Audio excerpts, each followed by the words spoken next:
Welcome to What Is, the channel where we ask the important questions about the things we think we already understand. Today's topic might seem obvious. You see them every day. You might even drive one. But have you ever really stopped to ask, what is a car? Is it just a box with wheels? A symbol of freedom? A tool? A threat to the planet? Or is it one of humanity's greatest and most complicated inventions? Let's find out. Let's take a journey through time, technology, culture, and innovation to understand what a car really is and why it matters more than ever. At its most basic level, a car, or automobile, is a vehicle that moves on four wheels and is powered by an engine.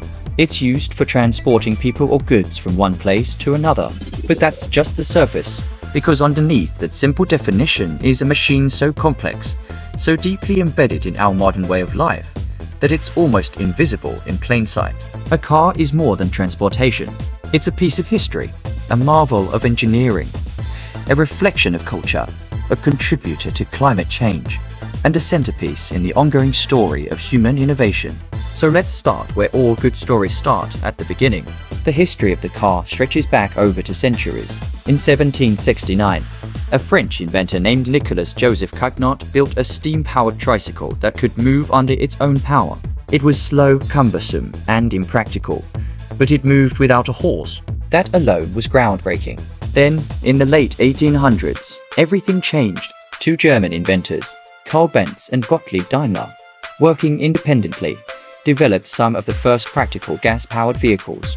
In 1885, Benz built what many consider the true automobile, the Benz patent motorwagen. It had 3 wheels, a small internal combustion engine, and could travel at speeds of up to 10 miles per hour.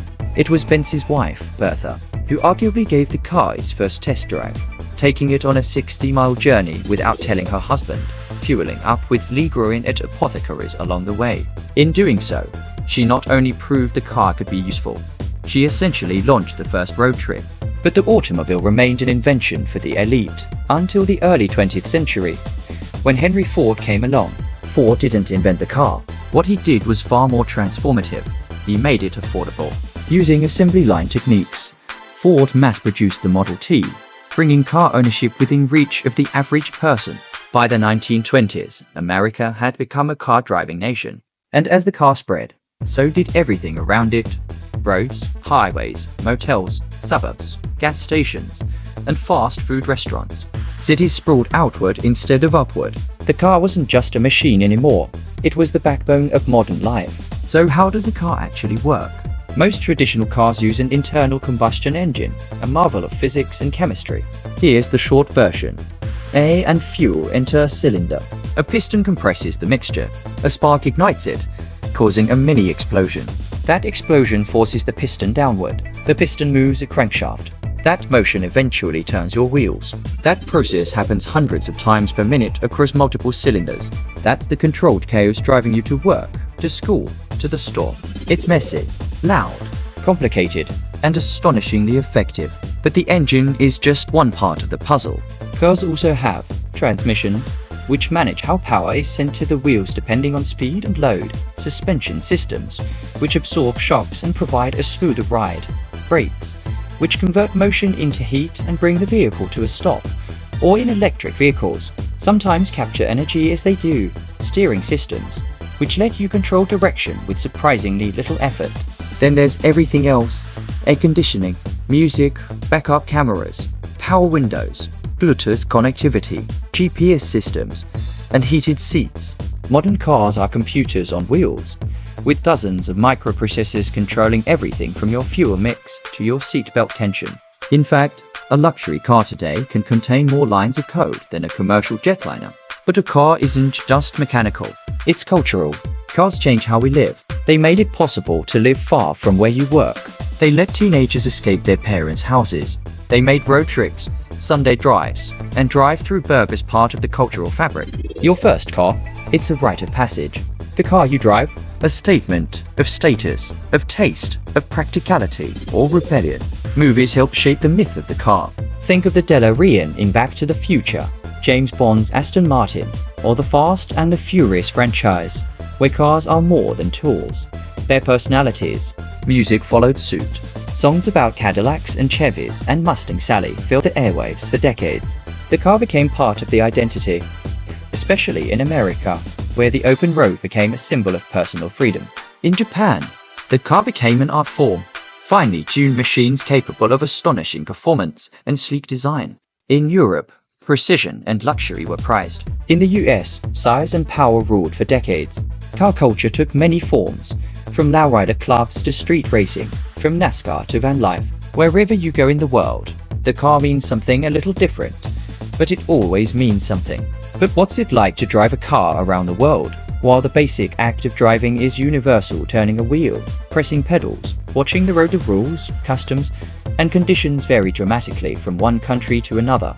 Let's start with one of the most obvious differences: which side of the road you drive on. Roughly 2/3 of the world drives on the right side of the road, including the US, Canada, and most of Europe.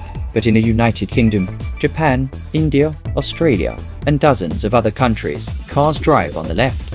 That also means the driver's seat is on the right side of the car, a complete mirror image of what Americans are used to. Driving styles also vary. In Germany, for example, the famed Autobahn allows for sections with no speed limit at all, but strict lane discipline is expected. You pass on the left, then move back over. In Italy, you may find drivers more expressive, using headlights and hand gestures with a flair that matches their pasta. In India, the road is often shared with tuk-tuks, bicycles, cows, and the occasional pedestrian walking through 6 lanes of honking chaos.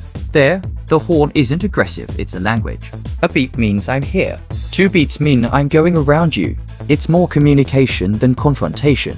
In Sweden, headlights must be on at all times, even during the day. In Singapore, you'll pay a congestion charge to enter some city zones, a way of managing traffic through pricing. In South Korea, dashcams are common and even legally helpful. In Iceland, off-road driving is largely illegal to protect fragile landscapes, and in places like Norway or Canada, drivers are often trained to handle snow and ice from a young age. And let's not forget manual versus automatic transmissions. In North America, most cars are automatic, but in Europe and much of the world, knowing how to drive stick shift is still standard and essential for renting a car abroad.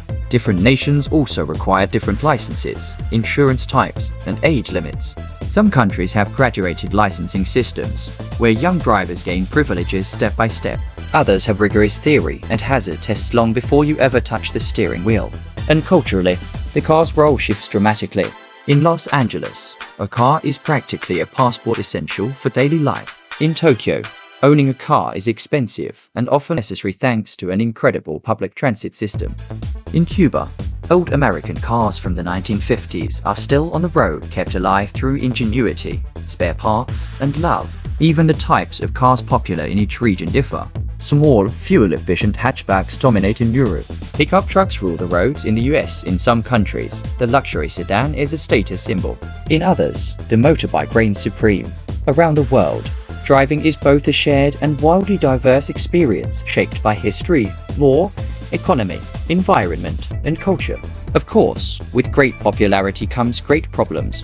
Cars gave us freedom, but also traffic jams.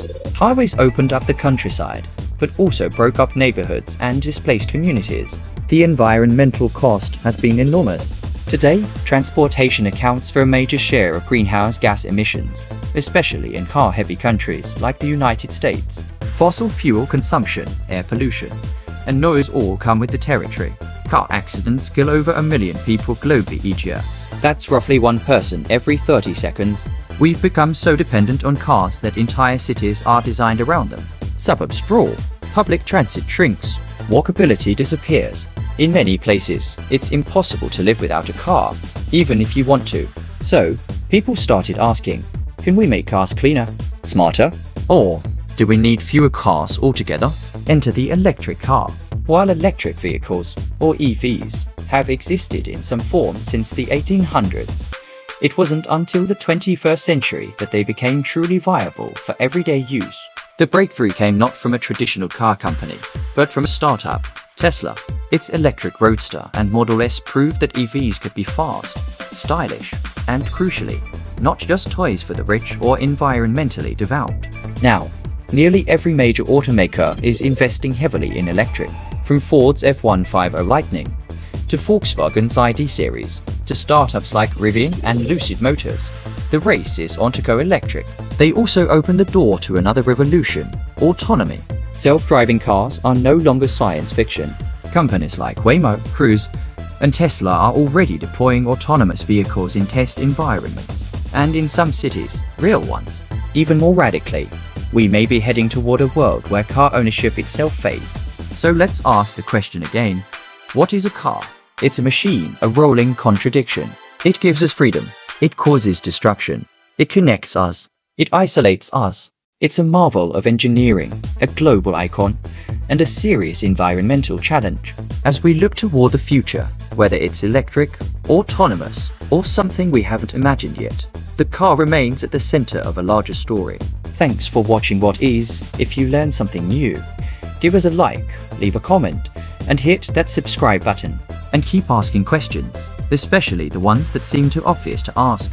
Because sometimes the most ordinary things are the most extraordinary.